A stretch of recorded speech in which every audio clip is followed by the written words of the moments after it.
El ara se detuvo en el umbral del mundo conocido, donde el camino de tierra se rendía ante la maleza y el olvido. Frente a ella, recortada contra un cielo del color de un cardenal, se erguía la silueta esquelética del espinazo del diablo. El viento, un viajero helado que descendía de las sierras, silbaba a través de las ventanas vacías del cortijo en ruinas, trayendo consigo el olor a piedra húmeda, a madera podrida y a la soledad de décadas. Apretó con más fuerza las manos de sus hijos, Santiago y Lucía, sintiendo el temblor de sus pequeños cuerpos a través de las finas capas de ropa. El frío no era solo del aire, era el frío del miedo, del hambre y de un futuro tan vacío como las cuencas de aquella casa muerta. En su mente, el recuerdo del rostro de don Ricardo Vargas era una quemadura reciente. Lo había visto esa misma mañana, descendiendo de su imponente hispano-suiza, un vehículo de un lujo tan obsceno en aquel páramo de miseria que parecía una aparición de otro mundo. Su traje de paño inglés cortado a la perfección no tenía una sola mota del polvo que cubría el resto de sus vidas. Le había ofrecido, con la displicencia de quien arroja migajas a los perros, un puñado de billetes por la propiedad, una caridad, la había llamado, para librarla de la maldición de sus antepasados. Su aliento olía a coñac caro y a una superioridad que la asfixiaba. Pero el ara había rechazado su ostentosa piedad. Aquellas ruinas, esa tierra maldita que todos en el pueblo de Alquería Blanca rehuían con supersticioso pavor, eran lo único que le quedaba del apellido de su marido. Venderlas sería como vender su tumba, el último vestigio de una familia rota. Ahora, con el estómago vacío y las miradas de lástima de las otras mujeres del pueblo clavadas en su espalda como alfileres, comprendía que la decisión de venir aquí no era una elección, sino el final de un camino sin salidas. Era abrazar la maldición con la esperanza de encontrar en sus espinas un lugar donde guarecerse.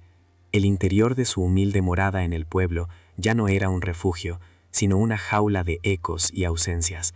Cada rincón le recordaba la risa de Mateo, el calor de su presencia que ahora era un hueco glacial. La despensa, antaño llena con el fruto de su trabajo, era un bostezo polvoriento. Sus hijos ya no preguntaban cuándo volvería su padre, pero sus ojos silenciosos contenían una pregunta mucho más terrible. ¿Qué comeremos mañana? Ese interrogante era el látigo que la había empujado hasta el borde de este abismo, obligándola a mirar de frente al monstruo que todos temían. Miró a Lucía, cuyo rostro pálido estaba enmarcado por cabellos oscuros que el viento enredaba con crueldad. Luego a Santiago, que intentaba mostrar una valentía que sus 8 años no podían sostener, apretando la mandíbula para que sus dientes no castañetearan. El amor por ellos era una fuerza física, un ancla en la tormenta de su desesperación. Era un fuego que ardía con más fuerza que su propio terror, una promesa susurrada en la tumba de su esposo. Por ellos caminaría sobre brasas, por ellos entraría en las fauces del mismo diablo si fuera necesario. Con una resolución que nació de las cenizas de su esperanza, dio el primer paso sobre la tierra agrietada del cortijo abandonado. El crujido de las hojas secas bajo su alpargata sonó como una sentencia en el silencio sepulcral del atardecer. El aire dentro de los muros derruidos era aún más denso, cargado de historias de fracasos y penas, un peso tangible que se asentó sobre sus hombros. Pero en el corazón de Elara, una extraña calma comenzó a florecer. Aquí al menos estaba sola con sus fantasmas, lejos de la falsa compasión y el juicio implacable de la sociedad que la había repudiado. Mal sabía ella que el verdadero secreto de aquel lugar no eran los fantasmas que poblaban las leyendas de los ancianos, sino algo mucho más tangible y poderoso, algo que dormía bajo sus pies y que cambiaría para siempre el destino de su familia. Antes de continuar, suscríbete al canal, comparte y deja tu like, porque el final de esta historia te va a sorprender. Y cuéntame en los comentarios, ¿tendrías el coraje de entrar en un lugar maldito si fuera la única esperanza para tus hijos? El tiempo a veces no es una línea recta, sino un círculo vicioso de dolor. Para Elara, el presente era solo el eco de una herida abierta meses atrás, en un tiempo que ahora parecía pertenecer a otra vida. Antes de la ruina, del frío y del hambre, existió un pequeño universo de calor y risas contenido entre las 4 paredes de una modesta casa encalada. El aire allí olía a pan recién horneado por sus manos, a la lavanda que secaba en las ventanas y al sudor honrado de Mateo, su esposo, cuando regresaba del campo al atardecer. La vida era sencilla, tejida con hilos de esfuerzo y pequeños afectos. Mateo no poseía más riqueza que la fuerza de sus brazos y un amor por su familia tan vasto y firme como la tierra que labraba. Sus manos, callosas y agrietadas por el trabajo, eran las mismas que acunaban con infinita ternura el rostro de Lucía o despeinaban con orgullo el cabello de Santiago. Su risa era un sonido grave y profundo que llenaba cada rincón, una promesa de que, mientras estuvieran juntos, ninguna tormenta podría derribarlos. El Ara recordaba las cenas frugales que sabían a banquete. Una simple sopa de ajo, unas patatas asadas y el pan que ella misma amasaba se convertían en un festín bajo la luz temblorosa del candil. Se sentaban juntos, compartiendo las anécdotas del día, los sueños humildes de ver a sus hijos aprender a leer y escribir, de quizá algún día poder comprar una yunta de bueyes propia. En esos momentos, el Ara sentía una plenitud tan absoluta que el corazón parecía a punto de desbordársele del pecho, una felicidad tan pura que la hacía temer su propia fragilidad. Pero la felicidad, en tierras resecas por la injusticia, es una flor de vida corta.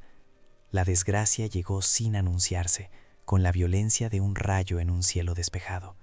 Fue una mañana de cosecha, bajo un sol implacable que blanqueaba las piedras. Un accidente en las tierras de don Ricardo, una máquina agrícola que falló, un grito ahogado por el estruendo del motor. Mateo se fue sin despedidas, dejando tras de sí un silencio que pesaba más que todas las losas del cementerio del pueblo. El olor a pan y lavanda fue sustituido por el aroma agrio de las hierbas medicinales y el alcanfor.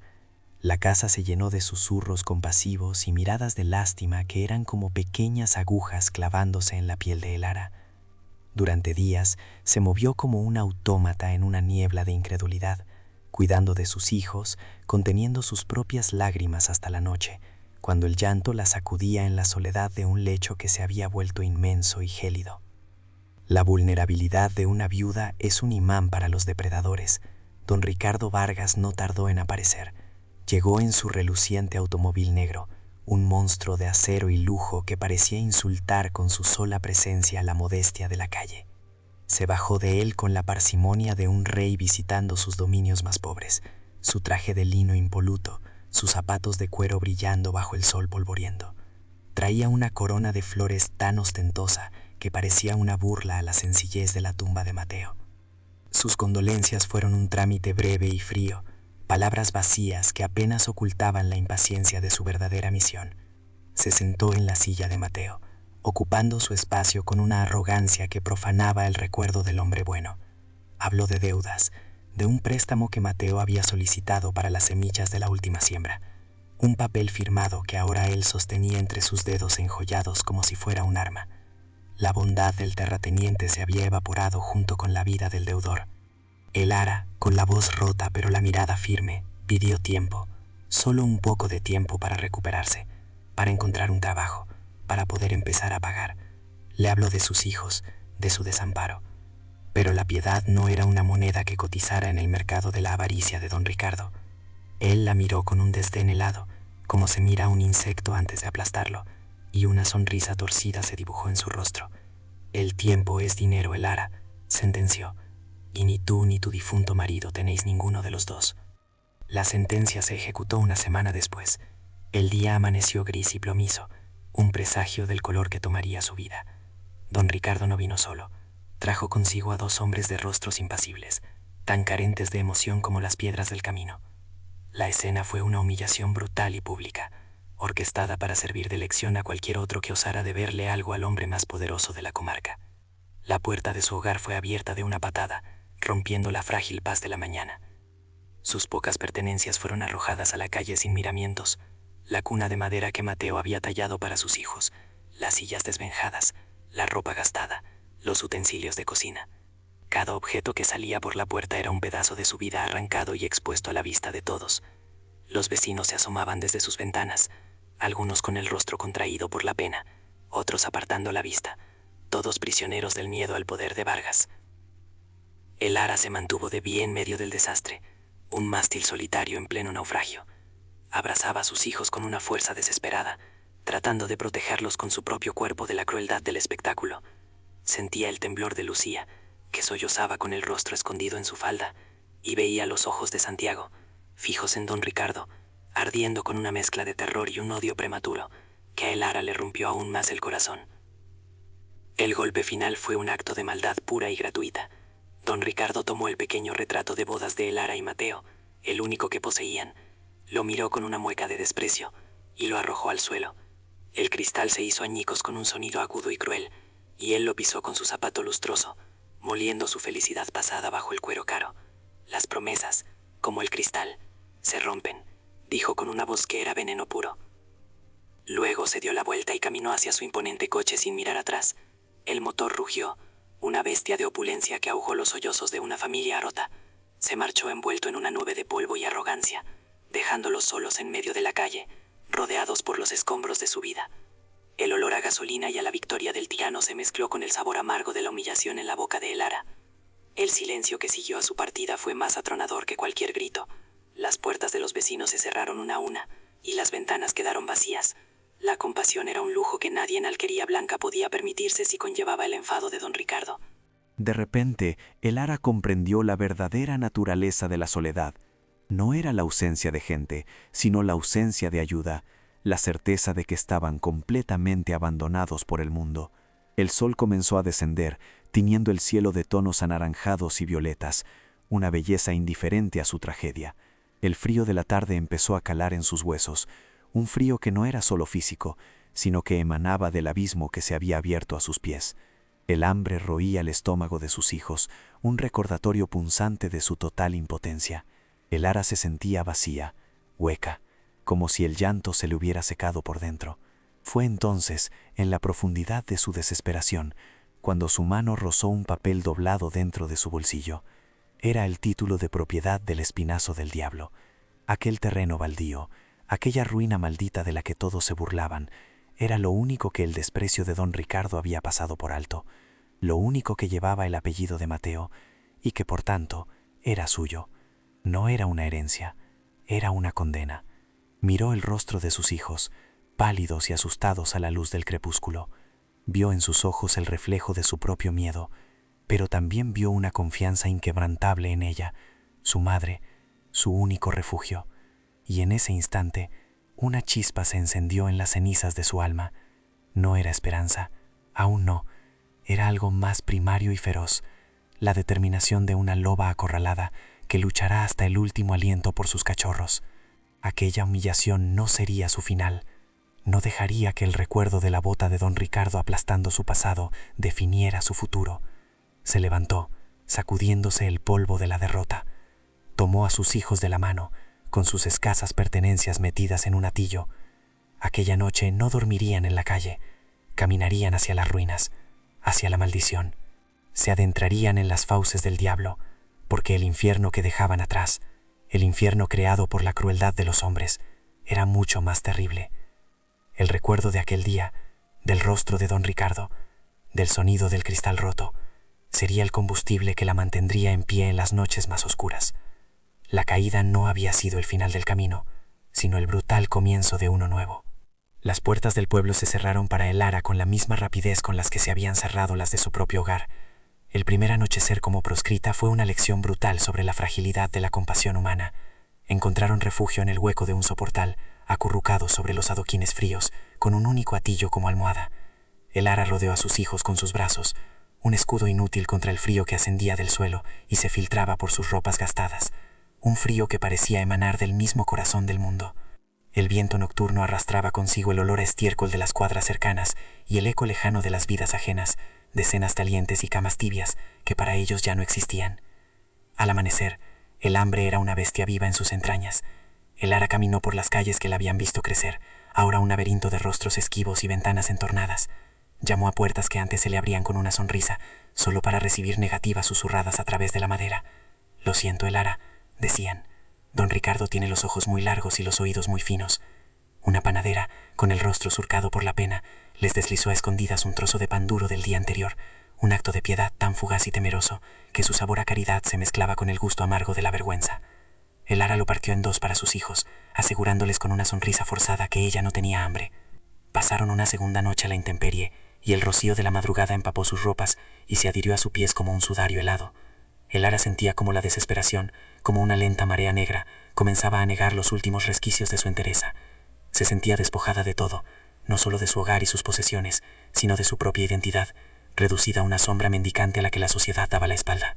Era una humillación constante, un recordatorio a cada instante de que sin la protección de un hombre, una mujer y sus hijos no eran nada. Fue entonces, mientras se acurrucaba en un callejón para protegerse del viento, cuando escuchó las voces. Eran dos ancianas que volvían de la fuente, susurrando con esa crueldad inocente de quienes comentan la tragedia ajena. «Pobre Lara», decía una, repudiada por todos. «Ahora solo le queda la herencia maldita de los Mateo, allá en el espinazo del diablo.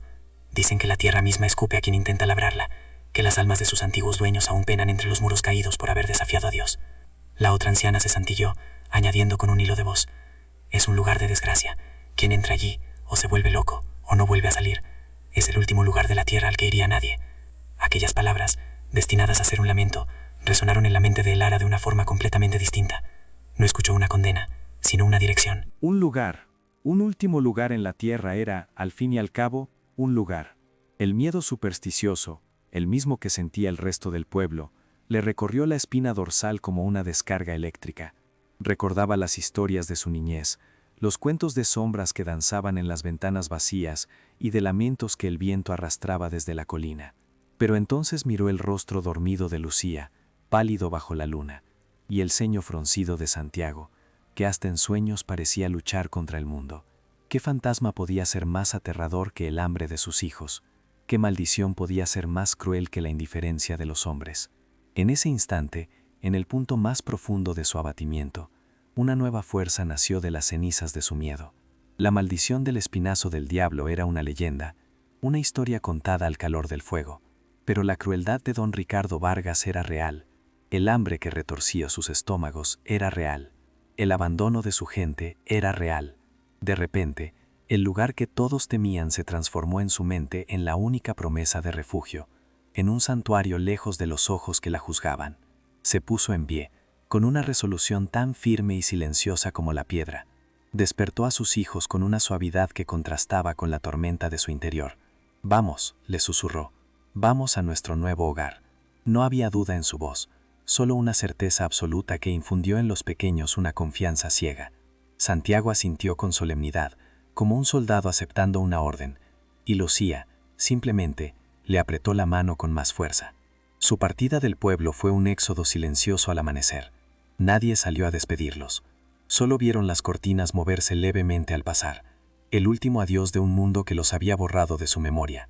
Dejaron atrás las calles adoquinadas y tomaron el camino de tierra que ascendía hacia las sierras, un sendero que pocos se atrevían a transitar. Cada paso era un acto de fe y de rebeldía. El aire se enrareció a medida que se alejaban, volviéndose más limpio y salvaje.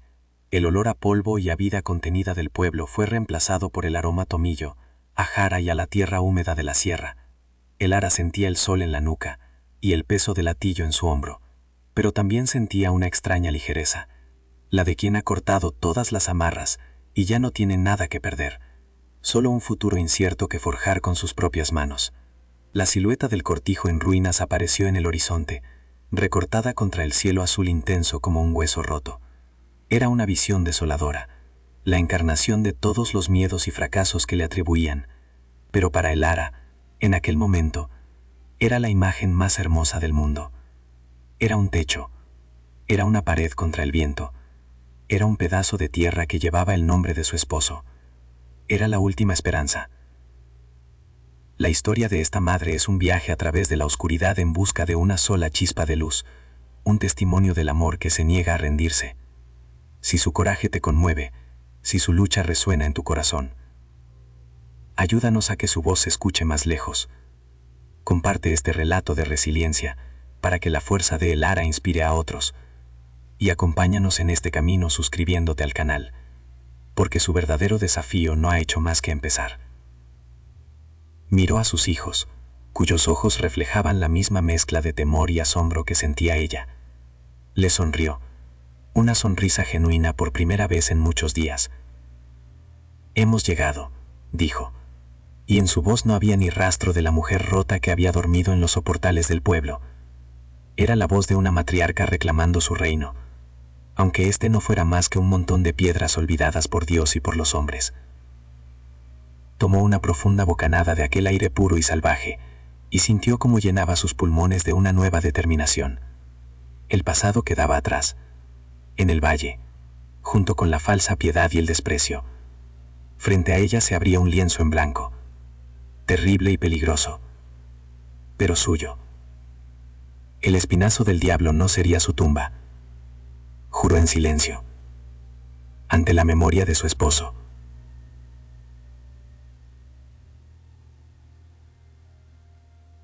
Pero entonces sintió el apretón de la mano de Lucía en la suya, y vio la mirada de Santiago, que recorría la estancia con una mezcla de terror y una extraña curiosidad infantil. No había vuelta atrás. Aquel infierno era ahora su única tierra prometida. Aquí estaremos a salvo, dijo en voz alta, más para convencerse a sí misma que a ellos. La primera noche fue una prueba de fuego para su recién forjada resolución. Se acurrucaron juntos en el rincón menos expuesto de lo que debió ser el salón principal, sobre un lecho improvisado de hojas secas y con la única manta que poseían. Cada crujido de la madera vieja, cada ulular del viento, cada sombra danzante proyectada por la luna a través de los huecos del techo, era una amenaza potencial. El ara no durmió, permaneció en vela, un animal guardián, protegiendo a su camada, escuchando los sonidos de una noche que parecía poblada por todos los fantasmas de las leyendas. Con las primeras luces del alba, un sol pálido y acuoso reveló la verdadera magnitud de la tarea que tenían por delante.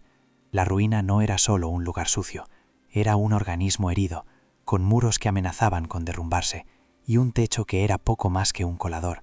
El ara sintió que sus fuerzas flaqueaban ante la enormidad del desafío. ¿Por dónde empezar a sanar una herida tan grande? Pero el llanto ahogado de Lucía, que se había despertado con frío y hambre, fue el acicate que necesitaba. El trabajo era la única oración que le quedaba. Comenzaron por la tarea más básica, crear un espacio habitable. Con una determinación feroz, el ara empezó a sacar escombros con sus propias manos.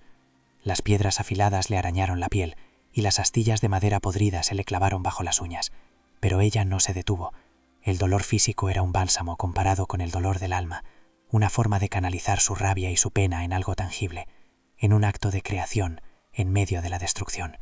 Sentía el sudor mezclarse con el polvo en su rostro, un bautismo de esfuerzo y supervivencia.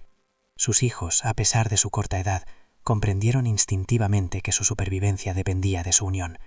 Santiago, con su seriedad de hombrecito, acarreaba las piedras más pequeñas, mientras Lucía arrancaba manojos de malas hierbas con sus delicadas manos. No se quejaban, trabajaban en un silencio solemne, observando a su madre como si fuera una fuerza de la naturaleza, y en sus pequeños gestos el ara encontraba la fuerza para seguir adelante. Cada piedra retirada, cada palmo de suelo barrido, era una pequeña victoria contra el abandono. La búsqueda de agua se convirtió en una obsesión. El viejo pozo del patio, tal como decían las leyendas, estaba seco y lleno de escombros, un ojo ciego mirando al cielo. Durante 2 días, el ara exploró los alrededores, siguiendo el rastro de la vegetación más verde, cavando en la tierra reseca con una pala rota hasta que sus manos sangraron. La sed se convirtió en un tormento, una lija en la garganta que hacía que cada bocado de las hierbas silvestres que encontraban fuera difícil de tragar. La desesperación comenzó a arañar de nuevo su entereza. El hambre era un compañero constante, un dolor sordo y persistente en el vientre. Compartían los restos de pan duro que la panadera les había dado, racionándolo con un cuidado casi religioso. El ara siempre se guardaba la porción más pequeña, mintiendo con una sonrisa para asegurar a sus hijos que ya había comido. El sabor amargo de la escasez se impregnaba en cada bocado, un recordatorio constante de su fragilidad, de lo cerca que estaban de desvanecerse por completo en aquel páramo olvidado. Los días se fundieron en una rutina de trabajo agotador, desde que el sol despuntaba hasta que la oscuridad los obligaba a detenerse. Lentamente, de forma casi imperceptible, el caos comenzó a retroceder.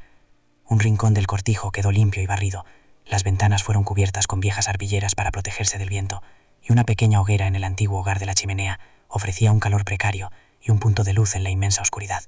Era un refugio minúsculo, pero era suyo, ganado con sangre, sudor y lágrimas. Una tarde, una lluvia fría y pertinaz se filtró a través del techo remendado, empapando sus mantas y apagando el fuego que tanto les había costado encender. Sentados en la penumbra, temblando de frío y con el sonido de las goteras como única compañía, el ara sintió que se rompía por dentro. Lloró en silencio, para que sus hijos no la vieran, lágrimas calientes de pura impotencia que se perdían en la oscuridad. Sintió que la maldición del lugar era real, que aquella tierra estaba decidida a expulsarlos. Pero con el alba, La resiliencia, esa terca y dura raíz que se había aferrado a su alba, volvió a brotar. Se levantó, con los músculos doloridos y el espíritu magullado, y subió al tejado con una determinación renovada. Usando trozos de tejas rotas y una mezcla de barro y paja, trabajó durante horas bajo un cielo gris, tapando los agujeros uno por uno. Aquella pequeña reparación, aquel acto de desafiar a la lluvia, le devolvió la sensación de control. No sería vencida por un techo roto. La casa parecía tener una voluntad propia, un carácter hosco y resentido. Las corrientes de aire se comportaban de forma extraña, cerrando puertas con violencia, y por las noches el viento producía sonidos que se asemejaban a susurros y lamentos. Elara trataba de convencerse de que eran solo los trucos de una estructura vieja, pero no podía evitar sentir que no estaban solos, que las paredes observaban y juzgaban su intrusión. Los cuentos de las ancianas del pueblo acudían a su mente en los momentos de mayor debilidad. El recuerdo de su vida anterior era una herida que no dejaba de supurar. A veces, mientras removía una triste sopa de hierbas, el aroma fantasmal del pan recién horneado en su antigua cocina la asaltaba, un espejismo cruel que le encogía el corazón. Recordaba la risa de Mateo resonando en una casa llena de calor y amor, y la comparación con aquel mausoleo de piedra fría era tan dolorosa que le costaba respirar. Luchaba contra la nostalgia como si fuera otro enemigo, uno que atacaba desde dentro. Fue entonces, en una tarde gris en la que el cansancio pesaba más que nunca, cuando todo cambió. Santiago, en su afán por ayudar, intentaba clavar una tabla suelta del suelo del salón principal con una piedra. Quería hacer el suelo más seguro para su hermana pequeña. Con un golpe un poco más fuerte de lo necesario, la madera carcomida no se partió con un chasquido seco como era de esperar. En su lugar, emitió un sonido sordo, profundo y extrañamente hueco. El eco retumbó por un instante en el silencio de la estancia, un sonido que no pertenecía a la madera podrida. Era como golpear la piel de un tambor, una resonancia que venía de las profundidades, de un vacío oculto bajo sus pies. Elara, que estaba remendando la ropa, levantó la vista de inmediato, alertada. Su instinto, afilado por semanas de constante vigilancia, le dijo que aquel sonido era una anomalía, una nota discordante en la triste sinfonía de la ruina. Se arrodilló junto a su hijo, apartándolo con suavidad. Su corazón comenzó a latir con una fuerza renovada, un ritmo que no era de miedo, sino de una intensa y repentina expectación. Presionó la oreja contra las tablas polvorientas y golpeó suavemente con los nudillos. Allí estaba otra vez, el inconfundible sonido hueco. No era en toda la zona, solo en un cuadrado de apenas 1 metro. Algo había debajo, algo que no era tierra ni roca sólida. Una oleada de adrenalina barrió su agotamiento.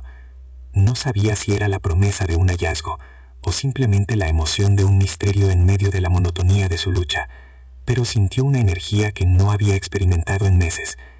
«Ayudadme», les dijo a sus hijos, y su voz sonaba extrañamente firme y clara. «Tenemos que quitar estas tablas». Los niños, contagiados por su repentina excitación, se pusieron a trabajar con un fervor renovado. Con la ayuda de una barra de hierro que había encontrado entre los escombros, forzó las viejas tablas una a una. La madera, blanda por la humedad, cedió con gemidos de protesta. Debajo no había el lecho de tierra que esperaba, sino una capa de losas de piedra planas, cubiertas por el polvo de décadas. Estaban perfectamente encajadas, con una precisión que desentonaba con el tosco resto de la construcción. Alguien se había tomado muchas molestias para ocultar aquel lugar. Hacer palanca para levantar la primera losa fue una tarea hercúlea. Sus músculos, ya castigados por el trabajo incesante, ardían con cada esfuerzo. La piedra era pesada, como si estuviera anclada a la tierra por el peso de los secretos que guardaba. Santiago y Lucía la observaban con los ojos muy abiertos, conteniendo la respiración. Finalmente, con un último tirón que le arrancó un grito ahogado, la losa cedió con un chirrido agudo, revelando una negrura absoluta. Una ráfaga de aire frío y viciado ascendió desde la abertura, un aliento que olía a tierra húmeda, a tiempo estancado, y algo más, un aroma indefinible a olvido. Elara encendió el candil y asomó la llama temblorosa al agujero. La luz danzante iluminó los primeros peldaños de una escalera de piedra que descendía hacia las entrañas de la tierra. No era una bodega cualquiera. Su construcción era antigua y sólida, hecha para perdurar. Con el corazón martillándole en el pecho, comenzó el descenso. Cada paso en la escalera resbaladiza era un viaje hacia lo desconocido. Los niños se quedaron arriba, sus rostros asustados asomados al borde del agujero, dos pequeños guardianes en el umbral de dos mundos. El silencio en la pequeña cámara subterránea era total, un silencio sagrado, como si hubiera entrado en una tumba que llevaba siglos sin ser profanada. La luz del candil reveló una pequeña estancia de paredes de piedra. No había nada, salvo en el centro un arcón de madera oscura, reforzado con bandas de hierro forjado. No era un cofre de lujo como los que tendría don Ricardo para guardar sus riquezas. Era un objeto funcional, robusto, diseñado no para ostentar, sino para proteger su contenido a toda costa. Estaba cubierto por una gruesa capa de polvo, pero la madera parecía intacta. La cerradura estaba oxidada y parecía imposible de abrir. Por un instante la frustración la invadió. Había llegado hasta allí para ser detenida por un trozo de metal, pero al pasar los dedos por la superficie, notó una pequeña hendidura casi invisible. Era un ingenioso mecanismo de pestillo oculto. Con la punta de un clavo lo presionó. Se oyó un chasquido metálico, y la pesada tapa, liberada de su prisión de tiempo, se abrió con un lento y solemne gemido. El ara contuvo la respiración, esperando encontrar monedas de oro, joyas, cualquier cosa que pudieran comprarles comida y una vida mejor. Pero lo que vio la dejó sin aliento por una razón completamente diferente. No había riqueza material. Sobre un lecho de tela ennegrecida por el tiempo, reposaba un diario encuadernado en cuero grueso y oscuro, sellado con un disco de cera roja, que, milagrosamente, permanecía intacto. Era el guardián de una historia no contada. Junto al diario, sus ojos descubrieron un objeto de una belleza extraña y sencilla, un pájaro de madera, tallado con un detalle asombroso en una madera pulida y oscura como la noche. Cada pluma, cada curva del ala, estaba trabajada con un amor y una paciencia infinitos. Al cogerlo, sintió su superficie lisa y cálida, como si conservara el calor de la mano que lo había creado hacía tanto tiempo. Y debajo de todo, cuidadosamente envuelta para protegerla de la humedad, había una única fotografía en un marco de plata deslustrada. Mostraba el rostro de una mujer desconocida. Su pelo era oscuro, recogido con severidad, pero sus ojos ardían con una llama de desafío y una inteligencia feroz que el ara reconoció al instante, porque era el mismo fuego que sentía arder en su propio interior. Aquello no era un tesoro, era una herencia, y acababa de encontrar la llave para reclamarla. El silencio en el espinazo del diablo era una criatura frágil. Durante semanas, el ara y sus hijos habían aprendido a vivir dentro de él, a moverse sin perturbar su paz precaria, una paz tejida con el susurro del viento y el canto de los grillos. Pero esa paz estaba a punto de ser destrozada.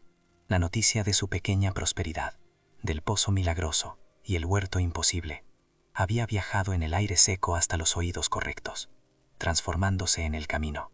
Ya no era la historia de una viuda resiliente, sino la leyenda de un tesoro desenterrado, un cuento de oro moro que avivó la llama de la codicia en el corazón más oscuro de la comarca. La noche cayó como un sudario negro sobre las sierras. La luna, una astilla de plata pálida, apenas lograba perforar la densa capa de nubes, bañando el paisaje en una luz fantasmal. Dentro del cortijo, el calor de la pequeña hoguera era un consuelo precario.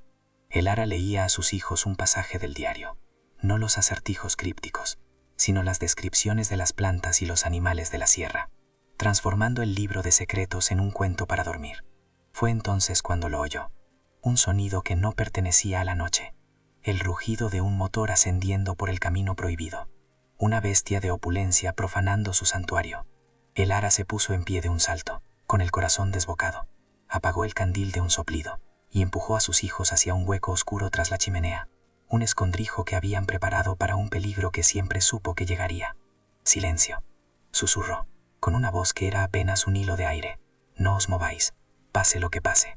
Santiago asintió con los ojos desorbitados, mientras Lucía se aferraba a su hermano, temblando como una hoja.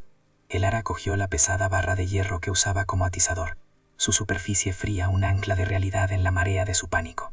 Las luces de un automóvil barrieron la fachada en ruinas, proyectando sombras monstruosas que danzaron por las paredes interiores. El motor se detuvo, y el silencio que siguió fue aún más aterrador, cargado de una anticipación violenta. Se oyeron las puertas de un vehículo de lujo al cerrarse con un golpe seco y autoritario, seguido del crujido de botas caras sobre la grava. Eran los pasos de un hombre que caminaba como si el mundo entero le perteneciera, y el Ara supo, sin necesidad de verle, que don Ricardo Vargas había venido a reclamar lo que su avaricia ya consideraba suyo. La puerta, que apenas se sostenía sobre sus goznes, fue arrancada de una patada, que resonó como un trueno en la quietud de la noche. La silueta de don Ricardo se recortó en el umbral, flanqueado por dos hombres de hombros anchos y rostros que parecían tallados en piedra. El terrateniente vestía un abrigo de cashmere, que ni siquiera en la penumbra podía ocultar su estatus, una prenda de un lujo insultante en aquel escenario de miseria. El olor a su coñac caro y a su arrogancia invadió el humilde refugio de Elara, envenenando el aire. «Buenas noches, Elara», dijo con una voz untuosa que no lograba ocultar el acero que había debajo. Sus ojos, dos esquirlas de hielo, recorrieron la estancia, deteniéndose con desprecio en cada pequeño arreglo, en cada signo de vida que ella había logrado insuflar en la ruina. «He oído historias fascinantes, cuentos de tesoros encontrados. He venido a ver esa fortuna con mis propios ojos. Al fin y al cabo, un hallazgo en estas tierras debería compartirse con quien vela por el bien de la comarca». Elara se mantuvo firme frente a él, la barra de hierro agarrada con tanta fuerza que sus nudillos estaban blancos. La luz de la hoguera danzaba sobre su rostro, acentuando la determinación en sus facciones y el fuego que ardía en su mirada. «Aquí no hay más tesoro que el que se arranca a la tierra con las manos, don Ricardo», respondió, su voz sorprendentemente firme. «No hay nada para usted en esta casa. Márchese». Una risa seca y cruel escapó de los labios de Vargas. Siempre tan orgullosa, incluso viviendo entre escombros como una rata. «No he venido a pedir, Elara, he venido a tomar». Hizo un gesto con la cabeza, y sus dos matones avanzaron hacia el interior de la estancia. Se movían con una brutalidad eficiente, volcando la mesa que ella había reparado, pisoteando el pequeño huerto de hierbas que crecía en una caja junto a la ventana. Cada uno de sus actos era una profanación deliberada, un ataque a la vida que ella había construido. Elara sintió la rabia subirle por la garganta, una bilis ardiente, pero sabía que la violencia física sería su fin. Su fuerza no residía en el hierro que sostenía, sino en el secreto que guardaba. Observó cómo uno de los hombres se acercaba al lugar donde habían encontrado el arcón, el suelo ahora cubierto por una alfombra tejida con esparto. El conocimiento la recorrió como una corriente eléctrica, dándole el valor que necesitaba. Era el momento. «¡Esperen!», gritó, y su voz tuvo tal autoridad que los dos hombres se detuvieron y la miraron, sorprendidos. Incluso don Ricardo, que estaba a punto de encender un cigarro con un encendedor de oro, alzó una ceja. Elara caminó lentamente hacia el centro de la habitación, dejando la barra de hierro apoyada contra la pared. Mostraba las manos vacías, un gesto de rendición que era en realidad el preludio de su ataque. «Tiene razón», dijo, mirando directamente a los ojos de Vargas. «Encontré un tesoro, pero se equivoca de naturaleza. No es el tipo de riqueza que usted puede guardar en la caja fuerte de su banco». Su voz era ahora un susurro bajo y peligroso, cargado de un poder que desconcertó al terrateniente. «El tesoro que guarda esta casa no es de oro, señor Vargas. Es de memoria y de tinta». Con un movimiento deliberado, se arrodilló junto a una piedra suelta del hogar y sacó el diario encuadernado en cuero. Lo sostuvo en alto, como un sacerdote mostrando una reliquia sagrada. La cubierta oscura pareció absorber la poca luz de la estancia. El rostro de don Ricardo cambió. La máscara de arrogancia se resquebrajó por un instante, revelando una fugaz expresión de reconocimiento, seguida de una ira mal disimulada. «Supercherías de vieja, dame ese libro». «Este libro», continuó Elara, ignorando su orden, «habla de la historia de esta tierra, de la familia que vivió aquí antes que los Mateo.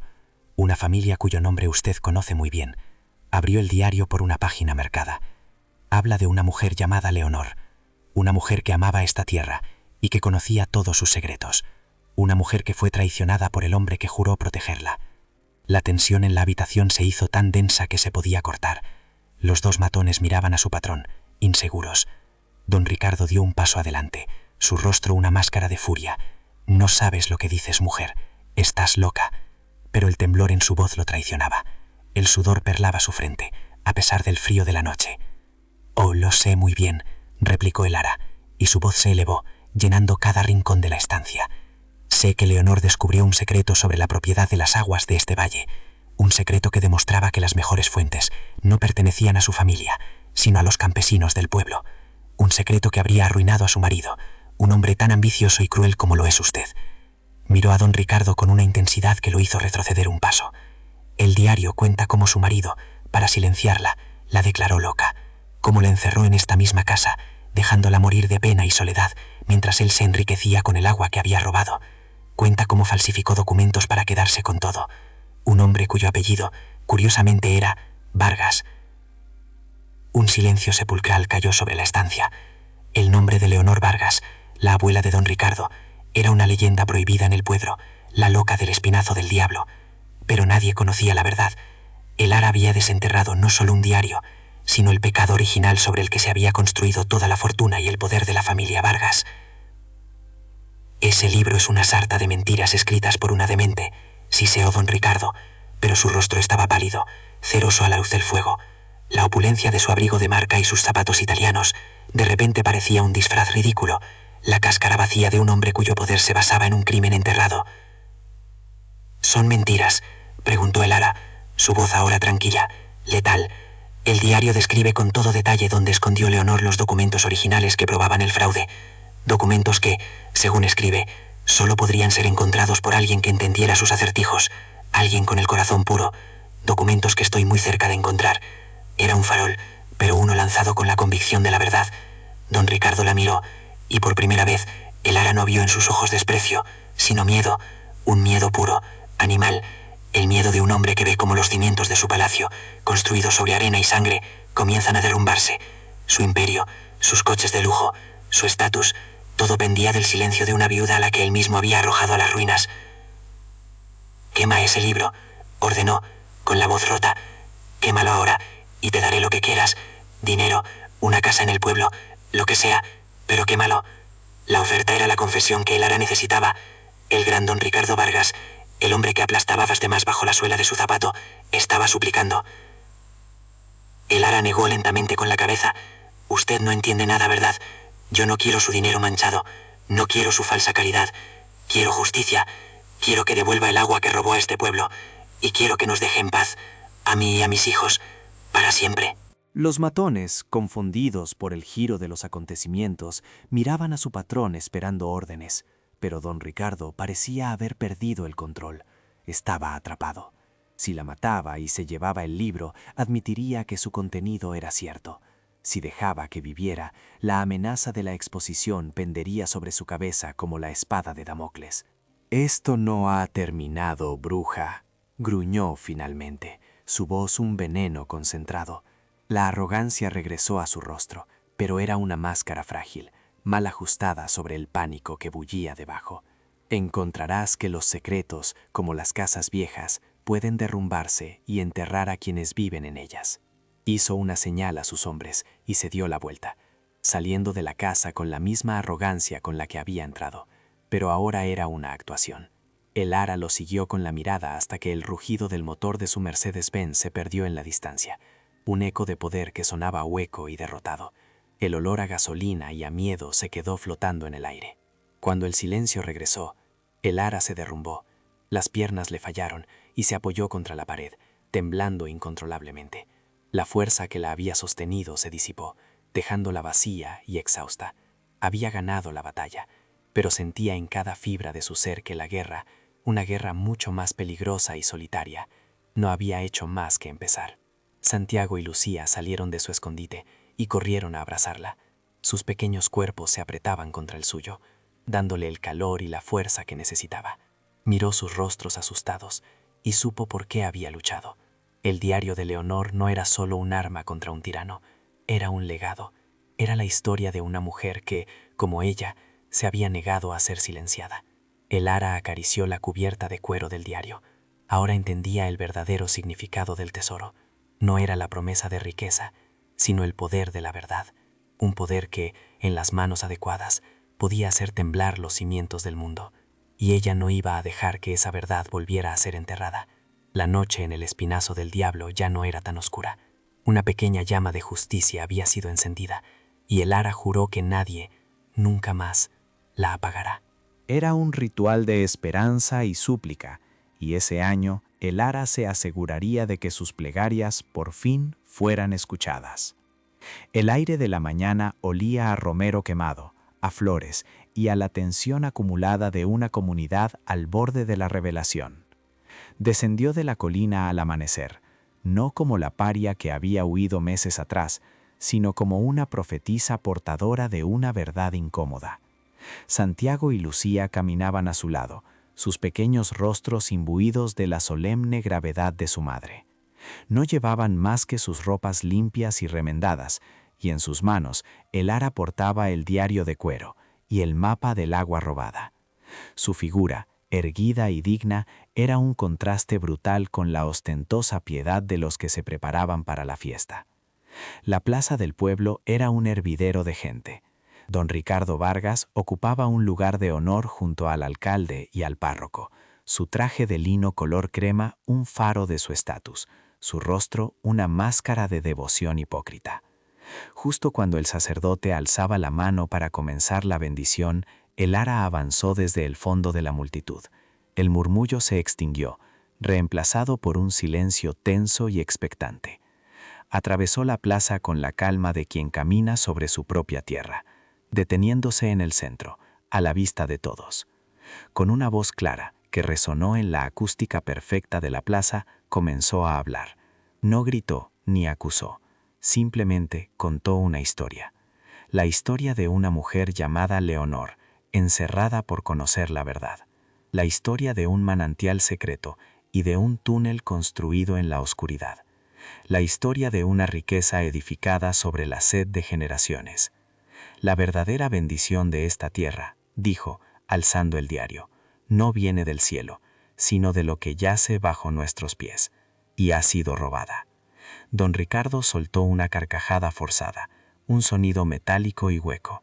La viuda loca del espinazo del diablo, igual que mi pobre abuela. Guardias, llévense a esta mujer, está perturbando la paz. Pero antes de que nadie pudiera moverse, el ara desplegó el viejo mapa. Esto no es locura, es la prueba de su crimen, proclamó, su voz firme como la piedra.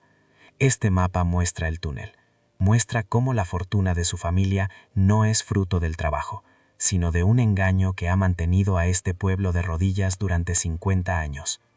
El silencio se rompió. Los agricultores, hombres de piel curtida y manos agrietadas, se agolparon para ver el mapa.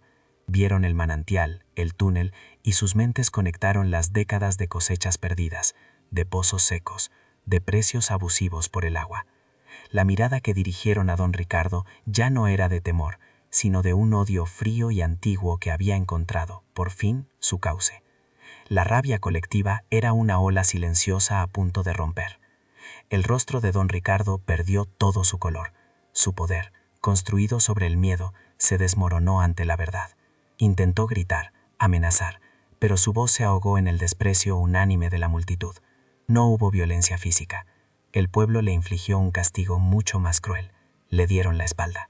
Uno a uno, en un movimiento lento y solemne, se giraron, dejándolo solo en el centro de su propia humillación. Un rey desnudo en un reino que ya no le temía. Su muerte social fue instantánea y absoluta. El alcalde y los guardias, viendo el poder cambiar de manos de forma tan irrevocable, no se atrevieron a tocar a el ara. En su lugar, tomaron el mapa como prueba y prometieron una investigación. La caída de don Ricardo fue tan rápida como su ascenso había sido cruel.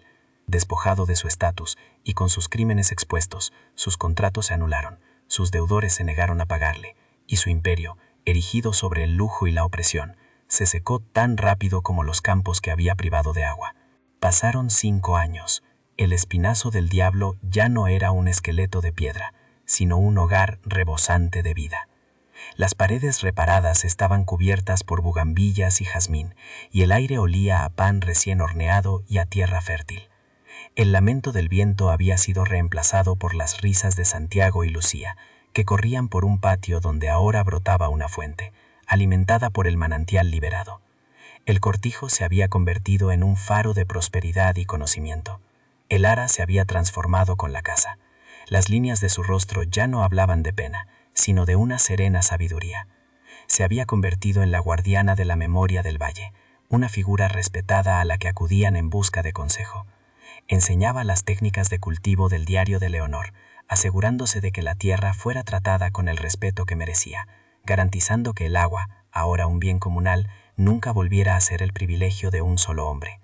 Santiago, convertido ya en un joven fuerte y de mirada inteligente, trabajaba la tierra con una pasión que honraba la memoria de su padre y el legado de Leonor. Lucía, cuya curiosidad no conocía límites, devoraba los libros que ahora podían permitirse, soñando con un futuro que su madre le había conquistado. Su herencia no había sido de oro, sino de resiliencia, conocimiento y, sobre todo, de una justicia poética que había sanado las heridas de toda una comunidad. De don Ricardo Vargas apenas se hablaba. Vivía como un fantasma en una casa ruinosa a las afueras, un anciano amargado consumido por el recuerdo de su poder perdido. Su flamante automóvil de lujo, aquel símbolo de su aplastante opulencia, se oxidaba en un granero, un cascarón vacío que reflejaba el destino de su dueño. Su castigo no fue la cárcel, sino el olvido, la indiferencia de aquellos a los que una vez había aterrorizado.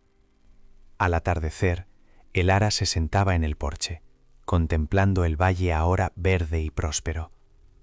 Acariciaba el pajarillo de madera, cuya superficie pulida era el testimonio de un viaje a través de la oscuridad. No había conquistado un tesoro, había liberado uno. Había demostrado que la fuerza más poderosa no reside en la riqueza ni en el estatus, sino en el coraje de una madre que se niega a rendirse. La tierra maldita se había convertido en su paraíso, la cuna donde el futuro de sus hijos y el de todo un pueblo había vuelto a nacer. Así, el círculo se cierra. El espinazo del diablo, aquel lugar que nació como un símbolo de muerte y desamparo, renació de sus propias cenizas para convertirse en un testimonio de vida y esperanza. La historia de El Ara nos enseña que los lugares no están malditos, sino que son las acciones de los hombres las que los envenenan o los santifican. Donde la sociedad solo veía un montón de ruinas y malos presagios, el amor inquebrantable de una madre vio un lienzo en blanco, una oportunidad para reconstruir un mundo sobre cimientos más justos y verdaderos. La verdadera maldición del espinazo del diablo nunca habitó entre sus piedras ni en los susurros del viento. La maldición era la avaricia de hombres como don Ricardo Vargas, una plaga silenciosa que seca la tierra y los corazones de la gente. El ara no luchó contra fantasmas ni espíritus, sino contra un monstruo mucho más tangible y aterrador, la crueldad humana y la indiferencia de una sociedad que prefiere la comodidad de la sumisión a la incomodidad de la justicia. Su victoria fue la prueba de que un solo corazón valiente puede purificar la tierra que pisa. La lección que nos deja el ara es tan antigua como la tierra misma, y sin embargo, la olvidamos con demasiada frecuencia. La verdadera riqueza no se cuenta en monedas de oro, ni se guarda en cajas fuertes forradas de terciopelo. No reside en la ostentación de un automóvil de lujo, ni en el estatus que otorga un apellido poderoso. El tesoro más grande, el único que nadie puede arrebatarnos, es el conocimiento que ilumina, el coraje que nos sostiene en la oscuridad y la resiliencia que nos permite florecer en el suelo más estéril. Su fortuna no se mide ahora en la opulencia de sus ropas o en la grandeza de su casa, sino en el brillo de los ojos de sus hijos, en el respeto de sus vecinos y en la vida que bulle en cada surco de su huerto. El ara se convirtió en mucho más que una superviviente, se erigió como una matriarca, la guardiana de una sabiduría que no solo la salvó a ella, sino que devolvió el alma a toda una comarca. Su poder no emana de lo que posee, sino de lo que comparte. Y don Ricardo Vargas, el hombre que vestía su poder con trajes de cachemir y zapatos de cuero italiano, encontró el final más justo para un tirano. No conoció los barrotes de una celda, sino una prisión mucho más terrible, la de la irrelevancia y el olvido. Se vio rodeado de toda su opulencia, de sus coches de lujo y sus muebles caros, pero completamente despojado de lo que más ansiaba, el poder sobre los demás. Descubrió, demasiado tarde, que un hombre sin el respeto de su gente no es más que un fantasma en un palacio de polvo. La jornada de El Ara es un espejo en el que todos podemos vernos reflejados. Cada uno de nosotros, en algún momento de la vida, se enfrenta a su propio espinazo del diablo, un lugar de pérdida, de miedo o de desesperanza que parece insuperable. Su historia nos recuerda que es precisamente en esas ruinas personales, en esos terrenos que la sociedad considera malditos o perdidos, donde a menudo se esconde la llave de nuestra propia fortaleza, la semilla de nuestro renacimiento. Al final del camino, lo único que realmente perdura no es la riqueza que acumulamos, sino el legado que construimos con nuestros actos. Don Ricardo dejó tras de sí una herencia de ceniza y engaño, una historia que todos querrían olvidar. El Ara, en cambio, dejó un legado de agua y vida, una historia de coraje que sería contada a las generaciones venideras al calor del hogar, un cuento que enseña que incluso la noche más oscura termina por rendirse ante la promesa del amanecer. Si esta historia ha tocado tu corazón y ha encendido una chispa de esperanza en tu interior, te invitamos a suscribirte a nuestro canal. Aquí creemos en el poder de los relatos que nos inspiran a ser más fuertes, más justos y más humanos. Ayúdanos a seguir compartiendo viajes como el de El Ara. Activa las notificaciones y acompáñanos en la búsqueda de esas verdades que, como el agua, siempre encuentran su camino. Cada vida es un libro de lecciones esperando a ser leído, y cada desafío es un capítulo que nos define. El viaje de El Ara nos ha enseñado sobre la resiliencia, la justicia y el verdadero valor de las cosas. Ahora queremos escucharte a ti. Cuéntanos en los comentarios qué lección te llevas de este viaje, qué verdad ha resonado con más fuerza en tu alma. Queremos leer tu historia.